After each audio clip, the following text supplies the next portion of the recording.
रावण की पत्नी मंदोदरी ने क्यों किया विभीषण से विवाह? पुलस्त्य अर्षि के पुत्र और महर्षि अगस्त्य के भाई महर्षि विश्रवा ने राक्षस राज सुमाली और ताड़का की पुत्री राजकुमारी कैकसी से विवाह किया था। कैकसी के 3 पुत्र और 1 पुत्री थीं, रावण, कुंभकर्ण, विभीषण और शूर्पणखा। विश्रवा की दूसरी पत्नी आशी भारद्वाज की पुत्री इलाविडा थीं, जिससे कुबेर का जन्म हुआ। रावण ने दिति के पुत्र मय की कन्या मंदोदरी से विवाह किया, जो हेमा नामक अप्सरा के गर्भ से उत्पन्न हुई थी। विरोचन पुत्र बलि की पुत्री वज्रज्वला से कुंभकर्ण का और गंधर्वराज महात्मा शैलूष की कन्या सरमा से विभीषण का विवाह हुआ था। भगवान शिव के वरदान के कारण ही मंदोदरी का विवाह रावण से हुआ था। मंदोदरी ने भगवान शंकर से वरदान मांगा था कि उनका पति धरती पर सबसे विद्वान और शक्तिशाली हो। मंदोदरी श्री बिल्वेश्वरनाथ मंदिर में भगवान शिव की आराधना की थी। यह मंदिर मेरठ के सदर इलाके में है, जहां रावण और मंदोदरी की मुलाकात हुई थी। रावण की कई रानियां थीं, लेकिन लंका की रानी सिर्फ मंदोदरी को ही माना जाता था। 5 कन्याओं में से एक मंदोदरी को चिरकुमारी के नाम से भी जाना जाता है। अपने पति रावण के मनोरंजनार्थ मंदोदरी ने ही शतरंज के खेल का प्रारंभ किया था। मंदोदरी से रावण को पुत्र मिले अक्षय कुमार, मेघनाद और अतिकाय। महोदर, प्रहस्त, विरूपाक्ष और भीकम वीर को भी उनका पुत्र माना जाता है। एक कथा यह है कि रावण की मृत्यु एक खास बाण से हो सकती थी। इस बाण की जानकारी मंदोदरी को थी।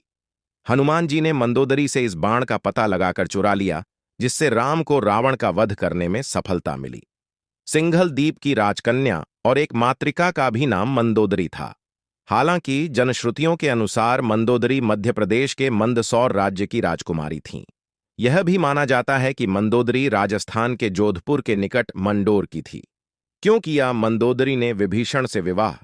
जब रावण सीता का हरण करके लाया था, तब भी मंदोदरी ने इसका विरोध कर सीता को पुण्य राम को सौंपने का कहा था।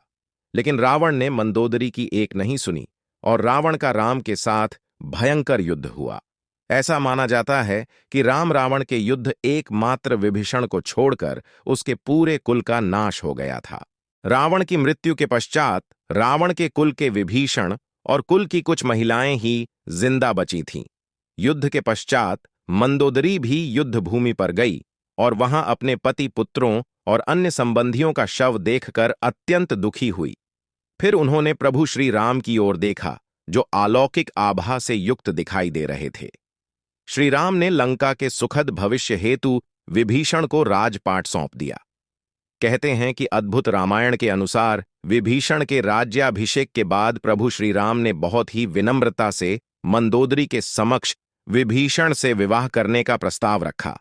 साथ ही उन्होंने मंदोदरी को यह भी याद दिलाया कि वह अभी लंका की महारानी और अत्यंत बलशाली रावण की विधवा हैं।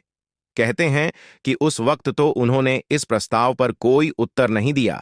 जब प्रभु श्री राम अपनी पत्नियों सीता और भ्राता लक्ष्मण के साथ वापस अयोध्या लौट गए, तब पीछे से मंदोदरी ने खुद को महल में कैद कर लिया और बाहर की दुनिया से अपना संपर्क खत्म कर लिया। कुछ समय बाद वह पुनः अपने महल से निकली और विभीषण से विवाह करने के लिए तैयार हो गई।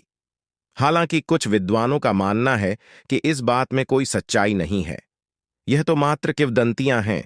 लेकिन मंदोदरी के बारे में इस बात पर विश्वास करना थोड़ा मुश्किल है, क्योंकि मंदोदरी एक सती स्त्री